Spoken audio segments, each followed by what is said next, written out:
대단한 우병우예요. 그러게요. 예. 아 진짜 아직까지도 뭔가 사법 처치가 안 됐고 특검이 영장도 피해 나갔던 인물. 여기서 제가 한번 확 질러갖고 그냥 명예훼손을 한번 먹고 한번 붙을까요? 그래야지 이게 좀 끄집어 나올 것 같은데. 변호해드릴게요. 제가 그런데 무료 그- 변론. 네. 이 아니 여기서 기사 쓰고 무료 변론하고. 기억하시는 분들 기억하시는지 모르겠지만 예. 우병우 이름이 처음 등장했을 때 같이 등장했던 이름이 진경준, 홍만표 이런 그렇죠. 이름이었어요. 네. 그분들 지금 이제 빵에서 열심히 학교 다니고 있는데. 아, 구속돼갖고 그분들 구속된 지 지금 6개월 넘었어요. 이미 6개월 동안 살아있는 그리고 거야. 네. 사실은 그 나비 효과가 나왔을 때 진경준 나왔을 때가 그 중간 단계가 우병우 예. 전 수석이었거든요. 예. 그러니까 박 전 대통령이 화제가 되기 전에 이미 화제의 인물에 올랐었는데 네, 무슨 화장품 대표였었죠? 그때 네이처 리퍼블릭. 네이처 리퍼블릭 예. 누구였죠? 그 사람 이름도 기억이 안 나요. 또 오래돼갖고. 그러니까 이 최순실 박근혜 게이트가 터지기 이전에 이전이었죠. 예. 지난해 초에 그게 터져가지고 그 사건이 나비 효과로 이제 바람이 불면서 그럼 진경준이라는 사람을 추천해준 사람은 누구냐? 홍만표. 우병우 전석. 우병우 예. 전석이 민정 비서관일 때 검증을 제대로 안 한 것이었다라고 해서 이게 지금 박 전 대통령의 어떤 국정이 제대로 안 이루어지고 있는 게 아니냐 하다가 그게 또 넥슨으로 튀었다가 넥슨을 튀었다가 홍만표로 튀었다가 홍만표로 튀었다가 했는데 박 전 대통령으로 튀었는데 아직도 우병우 전 수석은 건재하죠. 현재까지는. 그게 심지어- 진경준 사태에서부터 예. 야. 심지어 원저 법꾸라지 이 김기춘. 전 예. 비서실장이 구속되고 그리고 이제 곧 박근혜 전 대통령도 구속이 임박함에도 불구하고 그런 아직까지 얘기하지 마요. 태종태세 문나세 세종연주인밖에 우리나라 옛날 조선시대 왕 얘기하는 것 같아. 그러니까 너무 오래전인데 우병우 아직 구속 안 됐어. 아니 영장 한번 이제 특검에서 청구를 했었으나 예. 그때 당시로는 기각됐고. 기각이 됐고 어. 특검에서 그러나 이제 마지막 한마디 박영수 특검이 그랬죠. 검찰에서 재청구하면 반드시 구속될 만큼 수사가 사실은 이루어져 있다. 예, 거의 재발부가 확실시 된다. 네. 예. 자, 지금 무슨 기사가 또 떴습니까? 근데 예? 기자가 얘기해야지. 열받는 기사들은 고재열. 이 우병우 그리고 단독 이렇게 해가지고 검색해 보시면 예. 재밌을 텐데요. 뭐 여러 가지 기사들 뜨는데 그 중에서 제가 좀 눈여겨봤던 것은 이제 우병우 전 수석이 여러 가지 이렇게 사찰을 벌린 와중에 예. 스키 선수 사찰을 했어요. 박재혁 선수인데 예. 그래서 이제 동계 스포츠 영재센터의 어떤 뭐 회장이나 이제 간부로 거론되던 이름인데 근데 이 사람을 사찰을 했다라는 것은 그러면 최순실 쪽에서 부탁을 받았기 때문에 할 수밖에 없지 않았겠느냐. 그래서 이제 그 어떤 국정농단과의 관계성을 밝혀주는 이제 그런 기사여서 저는 좀 주목을 했는데 예. 왜냐하면 지난주에 이 청와대 압수수색하고 한 건을 보면은 구조가 이 문체부 감사 담당관이 문체부 이렇게 문제 제기 이제 민정수석실에 문제 제기한 사무관과 주무관을 감사라고 그랬는데 왜 이렇게 제대로 안 했느냐 그러면서 불러다가 뭐 양말도 벗기고 신발도 벗기고 한 뭐 그런 사안으로 했지 않습니까? 예. 그러면서 이제 어떤 다시 우병우 전 수석이 화제가 되는데 저는 그 포커스가 거기에 맞춰지는 거 보면서 이거 좀 이상하다. 아하. 우병우를 국정농단과 관련된 어떤 그런 그 주요 축으로 수사를 하는 게 아니라 이건 그냥 하나 잡범으로 그냥 몰아붙이는 거 아닌가 그런 경우 많잖아요. 그러니까 어떤 큰 여러 가지 혐의가 있을 때 한두 가지만 인정하면은 그냥 이걸로 가자 예. 해서 왜냐하면 그래서 이거는 사인이 맞았겠구나. 왜냐하면 그동안에 대통령 관련해서도 청와대가 압수수색에 응하지 않다가 물론 이제 압수수색을 해준 건 아니지만 임의 제출을 해주지 않았습니까? 협조 오병우에 유일하게 대해서. 이것들은 이게 다 아구가 맞으려면은 이거는 이 설계가 되어 있어야 된다. 그런데 이거는 용어 팍팍 튀어나와요. 뭐 아구가 맞고 설계가 되어 있고 싸게 가고. 그래서 이게 우병우에 대해서는 이 정도로 그냥 멈추려고 하는 거 아닌가 저는 그런 우려가 들었습니다. 예. 요 얘기를 예. 우리 청취자분들이 무슨 얘기인지 이해를 못할 수가 있어요. 그렇죠. 그러니까 싸게 간다. 대충 검찰과 어느 정도 선에서 안 갈 수는 없고 예. 이런 정황이 있다고 우리가 의혹을 가질 수 있는 거 아니에요? 근데 그렇게 쉽게 빠져나가기가 어려울 것 같은 게 지금 문제가 된 게 특별감찰반입니다. 그러니까 이석수 특별감찰관이 있었던 데랑 예. 다르게 특별감찰반이라 그래서 민정수석인 우병우 전 수석 직속으로 두었던 어떤 별동대 같은 거예요. 그렇죠. 어떤 거냐면 검사하고 전직 뭐 경찰하고 예. 세무서에서 파견이 된 한 15명 정도로 특별감찰관을 꾸려서 정치적 역사는 이랬었죠. 상설 특검을 하자 그러니까 그걸 살짝 물타기 하면서 그렇죠. 그 상설 특검까지 갈 거 뭐 있냐 그래서 여당이 주장을 해서 특별감찰반을 만들자. 근데 문제는 이 특별감찰반이 공직자 비리하고 대통령 주변 사람들에 대해서 정보 수집만 할 수 있어요. 수사권이 없어요. 근데 굳이 그 자리에 반장을 검사 출신을 앉히고 물론 청와대 행정관도 앉혀 있었고 그거를 지휘를 우병우 수석이 했는데 우병우 전 수석이 했는데 그때 벌어진 일이 뭐냐면 지금 말씀하신 것처럼 청와대에서 들어준 일, 청와대 지시사항을 제대로 이행을 안 했다는 이유로 감사관을 감찰반에서 다시 부른 거예요. 그래서 뭘 했냐면 갑자기 사무실 들어가가지고 영장도 없이 컴퓨터 다 뒤지고 책상 서랍 다 뒤지고 신발 벗어봐, 양말 벗어봐 하고 신체 수색까지 했었죠. 그 감사관 그래서 쫓겨났어요. 쫓겨나다시피 했고 다른 감사관 또 불러다가는 감사관 후임이 왔을 거 아닙니까? 후임이 왔더니 너 가족은 무사해야 될 거 아니냐. 탈탈 털어버리면 큰일 난다. 협박을 대놓고 했다라는 거예요. 민정수석에서요? 민정수석실 밑에 특별감찰반에서. 특별감찰반에서. 그거 이제 우전 수석이 그 위에 있는 거기 때문에 그래서 이런 부분들을 정황을 보고 사실 특검에서 유일하게 압수수색에 성공했던 부분도 뭐냐면 특별감찰반 사무실은 청와대 안에 있진 않거든요. 그래서 청와대 밖에 있는 특별감찰반 사무실까지는 압수수색을 했고 이번에 검찰에서는 민정수석실 특별감찰반의 대장이 이석수의 그건 아니잖아요. 그거는 이석수의 특별감찰관. 그러니까 이걸 이중으로 만들어 놓은 거예요. 헷갈리게. 똑같은 일을 하는데 법에 따라서 특별감찰관실도 만들어 놓고 또 민정수석실 밑에 특별감찰반을 또 만들어 놓은 거예요. 자, 특별감찰반은 우리가 지금 말씀드린 특별감찰반 양말 털고 신발 털고 털탈 털은 데는 우병우 전 민정수석이 직계로 있었던 그렇죠. 특별감찰반. 근데 이게 말씀드린 것처럼 정보 수집만 한 게 아니라 직권을 어마어마하게 남용을 해서 고문 일본 직전까지 했고 협박까지 했고 사람은 신발을 왜 뺏깁니까? 그리고 아니 신발 치수제 갖고 아디다스 하나 사줄 모양이지. 여기서 중요한 게 있습니다. 그러니까 이제 이 조직이 이제 거슬러 올라가면 옛날 사직동 팀까지 거슬러 올라가거든요. 사직동 팀까지 거슬러 올라가기 전에 두 분 전문가들이 얘기하면 우리 정치 1도 모르는 분들이 헷갈립니다. 나도 헷갈리는데. 근데 좀 자, 섹시한 부분이 있어요. 섹시한 거 가시죠. 따끈따끈한 섹시한. 사직동 팀을 해체하고 특별감찰반을 만든 게 문재인 전 민정수석 당시예요. 그럼 왜 그런 걸 만들었을까 이렇게 의문이 되실 텐데 여기서 이 범위가 중요합니다. 이런 걸 만들어서 하려고 했던 아까 얘기하셨듯이 수사를 하려고 한 게 아니라 이제 그런 어떤 정보 수집만 하는데 대상이 중요합니다. 대상. 대통령 측근과 고위공직자를 대상으로 한 거예요. 그러니까 인사검증을 위한 이제 밑자료를 하는 건데 그 문체부의 사무관, 주무관이 고위공직자입니까? 그분들이 궁금해서 보면 고위공직자죠. 궁금해서 그렇게 이분들이 이 대상이 돼야 될 이유가 없고 이제 심지어 감사 담당관도 이제 그럼 누군가 오달 준 거네. 그렇죠. 아까 이제 누구요? 그 감찰반 털었다고 하는 최순실의 부탁을 받았을 거라 추정되는 박재혁 선수.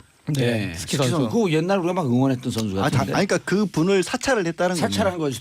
특별감찰반에서. 그러니까 조사를 공무원이라면 우리가 조사라는 말을 붙일 수 있지만 이들의 업무 범위에 벗어나 있기 때문에 그 사람을 하면은 그냥 사찰이 되는 거죠. 그러니까 또 다른 사례로 나온 게 그거잖아요. 변호인 영화 노무현 전 대통령 다른 영화 CJ 그래서 징계를 하라고 공정위에다 얘기를 했더니 이걸 가지고 어떻게 징계를 하냐라는 얘기를 했다는 이유로 그 담당자를 또 자청을 시켰고 공정위. 공정위원을 자청을 시켰는데 우리 방송 그만두고 우병우 잡으러 갑시다 그냥. 이런 방송해갖고 뭔 의미가 있어? 잡아와야지. 서울 사무소로 발령을 낸 거예요. 근데 서울 사무소에 갔는데도 불구하고 거기서 또 괴롭힙니다. 서울 사무소의 직원들 근무 근태 기록을 다 뒤져가지고 보니까 그 직원들 중에 한 사람이 병가를 제대로 안 내고 휴가를 썼다. 그러니 네가 책임을 져라. 그럼 뭐야? 나중에 왔는데. 아니 이게 말이요 막걸리요. 그러니까 그런 정황들이 드러나고 있으니까 고 기자가 지금 지적한 것처럼 그거 해라고 만들어놓은 데가 아니거든요. 특별감찰반이. 특별감찰반이나 이런 데서 정보 수집하려고 들어오면 딱 기록을 이렇게 해놔야 돼요. 그 근태 기록 이런 거 출근 퇴근 기록을 딱 코너링이 좋았음, 코너링이 나빴음, 코너링이 좋았음. 운전 어떻게 하냐? 근데 진짜 아시겠지만 이게 특별감찰반이 아까 말씀드린 것처럼 검사들이 있잖아요. 그러면 공무원들은요 사실 이 검사들이 지금은 특별감찰반이지만 이 사람이 검사가 와 있고 겁나죠. 또 검찰로 들어갈 건데 이게 법이 완전히 의미가 없는 겁니다. 원래 일반인들도 사실은 영장 받고 압수수색 하려면 법원 허락 받아야 되는데 말을 못 하는 거예요. 딱 나가고 특별감찰반 예를 들어 양 검사입니다.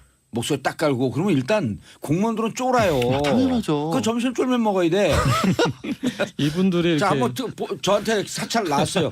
우리 양 검사가 저한테 정봉주 씨 목소리 딱 깔고. 봉도사 다 쓰세요. 있는 대로 다 쓰세요. 뭐를 돈이요? 알잖아요. 있는 대로 볼펜 줄 테니까 다 쓰세요. 다 생각나는 대로. 기억나지 않습니다. 이분들이 진짜 겁먹어요. 아니 이게 제가 뭐냐면요. 실화예요. 제 친구가 공직자인데 네. 어느 날 갑자기 어느 기관인지는 말을 안 할게요. 갑자기 데려가더니 볼펜 한 자루 주고 A4 용지 몇 장 주더니 밑도 끝도 없이 다 쓰라 그러더래요.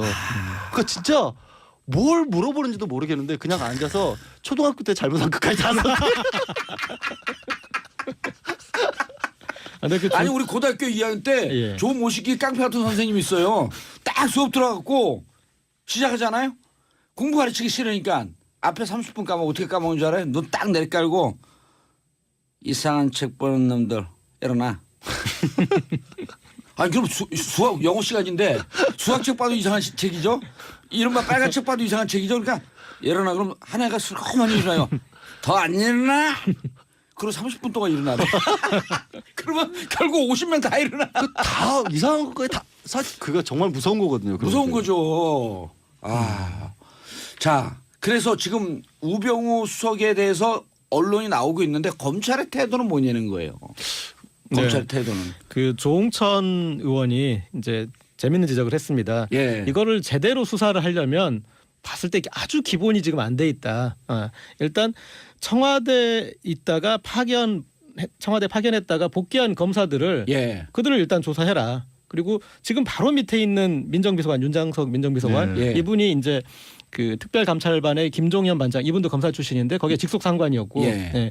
그런 이제 그 담당자 조사해라. 그리고 가장 중요한 거 지금 이제 국정농단 사건의 핵심인데 우병우가 어떤 식으로 이 관여했는지를 보려면 김순환 검찰총장 그리고 이영렬 중앙지검장 지금 이제 특수본부장이지만 예. 그리고 또 검찰국장 통화를 했지 않느냐. 통화를 했잖아요. 내역을 조사해라. 이게 핵심이지. 그러니까 몸통인데 예. 왜 이런 거 놔두고 격까지만 지금 하고 있느냐. 그래서 근데 심지어 아마 이것도 이제 검찰이 언론 보도나 이런 데서 나와야지만 동력이 생겨서 수사를 할 것 같습니다. 그러니까 아까 청와대에 그 건을 가지고 가다가 그냥 뭐 반응이 없으면 뭐 이 정도로 이렇게 하려다가 지금 이제 곳곳에서 터져 나오고 그리고 이 특검에서 했던 수사 내용들도 이제 다시 좀 환기가 되면서 그걸 바탕으로 해서 이제 좀 수사가 좀 더 지척이 될 수 있을 것 같습니다. 근데 우리가 우병우 구속하라고 촛불을 들 수는 없고 자범 수준 아니에요. 그 정강 주식회사 정강 얘기하고 그래서 우병우 구속하라고 성냥불 정도? 근데 결국에는 말씀하신 것처럼 예. 지금 드러나 있는 부분들은 예. 결국 그 자체만 놓고 봤으면 굉장히 심각한 물론 중범죄지만 예. 뭐 직권을 남용해서 어떻게 중범. 그런 일을 합니까? 예. 하지만 그게 개인 비리에 그칠 수가 있기 때문에 말씀하신 것처럼 결국에는 이제 왜 그런 일을 벌였느냐. 사실 지금 그 서기관들 그 예. 청와대 서기관들을 괴롭힌 것도 문체부 서기관들을 괴롭힌 것도 우전수석 개인적인 민원 청탁 때문에 봤다라고만 기사가 나왔거든요. 예. 그러니까 그게 어디로 연결돼 있는 연결고리를 찾아야 되는 거예요. 알겠습니다. 가 거기에 맞춰지는 거 보면서 이거 좀 이상하다. 아하. 우병우를 국정농단과 관련된 어떤 그런 그 주요 축으로 수사를 하는 게 아니라 이건 그냥 하나 잡범으로 그냥 몰아붙이는 거 아닌가. 그런 경우 많잖아요. 그러니까 어떤 큰 여러 가지 혐의가 있을 때 한두 가지만 인정하면은 그냥 이걸로 가자. 예. 해서 왜냐하면 그래서 이거는 사인이 맞았겠구나. 왜냐하면 그동안에 대통령 관련해서도 청와대가 압수수색에 응하지 않다가 물론 이제 압수수색을 해준 건 아니지만 임의 제출을 해주지 않았습니까? 협조 오병우에 유일하게. 대해서. 예. 이것들은 이게 다 아구가 맞으려면은 이거는 이 설계가 되어 있어야 된다. 그런데 이거는 용어 팍팍 튀어나와요. 뭐 아구가 맞고 설계가 되어 있고 싸게 가고. 네. 그래서 이게 우병우에 대해서는 이 정도로 그냥 멈추려고 하는 거 아닌가 저는 그런 우려가 들었습니다. 예. 근데- 요 얘기를 예. 우리 청취자분들이 무슨 얘기인지 이해를 못할 수가 있어요. 그렇죠. 그러니까 싸게 간다. 대충 검찰과 어느 정도 선에서 안 갈 수는 없고 예. 이런 정황이 있다고 우리가 의혹을 가질 수 있는 거 아니에요? 근데 그렇게 쉽게 빠져나가기가 어려울 것 같은 게 지금 문제가 된 게 특별감찰반입니다. 그러니까 이석수 특별감찰관이 있었던 데랑 예. 다르게 특별감찰반이라 그래서 민정수석인 우병우 전 수석 직속으로 두었던 어떤 별동대 같은 거예요. 그렇죠. 어떤 거냐면 검사하고 전직 뭐 경찰하고 예. 세무부에서 파견이 된 한 15명 정도로 특별감찰관을 꾸려서 정치적 역사는 이랬었죠. 상설 특검을 하자 그러니까 그걸 살짝 물타기 하면서 그렇죠. 그 상설 특검까지 갈 거 뭐 있냐 그래서 여당이 주장을 해서 특별감찰반을 만들자. 근데 문제는 이 특별감찰반이 공직자 비리하고 대통령 주변 사람들에 대해서 정보 수집만 할 수 있어요. 수사권이 없어요. 근데 굳이 그 자리에 반장을 검사 출신을 앉히고 물론 청와대 행정관도 앉혀 있었고 그거를 지휘를 우병우 수석이 했는데 우병우 전 수석이 했는데 그때 벌어진 일이 뭐냐면 지금 말씀하신 것처럼 청와대에서 들어준 일, 청와대 지시사항을 제대로 이행을 안 했다는 이유로 감사관을 감찰반에서 다시 부른 거예요. 그래서 뭘 했냐면 갑자기 사무실 들어가가지고 영장도 없이 컴퓨터 다 뒤지고 책상 서랍 다 뒤지고 신발 벗어봐, 양말 벗어봐 하고 신체 수색까지 했었죠. 그 감사관 이 우병우 그리고 단독 이렇게 해가지고 검색해 보시면 재밌을 텐데요. 뭐 여러 가지 기사들 뜨는데 그 중에서 제가 좀 눈여겨봤던 것은 이제 우병우 전 수석이 여러 가지 이렇게 사찰을 벌린 와중에 스키 선수 사찰을 했어요. 박재혁 선수인데 그래서 이제 동계 스포츠 영재센터의 어떤 뭐 회장이나 이제 간부로 거론되던 이름인데 근데 이 사람을 사찰을 했다라는 것은 그러면 최순실 쪽에서 부탁을 받았기 때문에 할 수밖에 없지 않았겠느냐. 그래서 이제 그 어떤 국정농단과의 관계성을 밝혀주는 이제 그런 기사여서 저는 좀 주목을 했는데 왜냐하면 지난주에 이 청와대 압수수색하고 한 건을 보면은 구조가 이 문체부 감사 담당관이 문체부 이렇게 문제 제기 이제 민정수석실에 문제 제기한 사무관과 주무관을 감사라고 그랬는데 왜 이렇게 제대로 안 했느냐 그러면서 불러다가 뭐 양말도 벗기고 신발도 벗기고 한 뭐 그런 사안으로 했지 않습니까? 그러면서 이제 어떤 다시 우병우 전 수석이 화제가 되는데 저는 그 포커 대단한 우병우예요. 그러게요. 아 진짜 아직까지도 뭔가 사법 처치가 안 됐고 특검이 영장도 피해 나갔던 인물. 여기서 제가 한번 확 질러갖고 그냥 명예훼손을 한번 먹고 한번 붙을까요? 그래야지 이게 좀 끄집어 나올 것 같은데. 변호해드릴게요. 제가 무료 변론. 아니 여기서 기사 쓰고 무료 변론하고. 기억하시는 분들 기억하시는지 모르겠지만 우병우 이름이 처음 등장했을 때 같이 등장했던 이름이 진경준, 홍만표 이런 이름이었어요. 그분들 지금 이제 빵에서 열심히 학교 다니고 있는데. 구속돼갖고 그분들 구속된 지 지금 6개월 넘었어요. 이미 6개월 동안 살아있는 거야. 사실은 그 나비 효과가 나왔을 때 진경준 나왔을 때가 그 중간 단계가 우병우 전 수석이었거든요. 그러니까 박 전 대통령이 화제가 되기 전에 이미 화제 인물에 올랐었는데 무슨 화장품 대표였었죠? 그때 네이처 리퍼블릭. 네이처 리퍼블릭 누구였죠? 그 사람 이름도 기억이 안 나요. 또 오래돼갖고. 그러니까 이 최순실 박근혜 게이트가 터지기 이전이었죠. 지난해 초에 그게 터져가지고 그 사건이 나비 효과로 이제 바람이 불면서 그럼 진경준이라는 사람을 추천해준 사람은 누구냐? 홍만표. 우병우 전 수석. 우병우 전 수석이 민정 비서관일 때 검증을 제대로 안 한 것이었다라고 해서 이게 지금 박 전 대통령의 어떤 국정이 제대로 안 이루어지고 있는 게 아니냐 하다가 그게 또 넥슨으로 튀었다가 홍만표로 튀었다가 했는데 박 전 대통령으로 튀었는데 아직도 우병우 전 수석은 건재하죠. 현재까지는. 그게 진경준 사태에서부터 심지어 원저 법꾸라지 김기춘 전 비서실장이 구속되고 그리고 이제 곧 박근혜 전 대통령도 구속이 임박함에도 불구하고 그런 얘기하지 마요. 태종태세 문나세 세종연주 우리나라 옛날 조선시대 왕 얘기하는 것 같아. 그러니까 너무 오래전인데 우병우 아직 구속 안 됐어요. 아니 영장 한번 이제 특검에서 청구를 했었으나 그때 당시로는 기각이 됐고 특검에서 그러나 이제 마지막 한마디 박영수 특검이 그랬죠. 검찰에서 재청구하면 반드시 구속될 만큼 수사가 사실은 이루어져 있다. 거의 재발부가 확실시 된다. 자 지금 무슨 기사가 또 떴습니까? 근데 기자가 얘기해야지. 열받는 고재.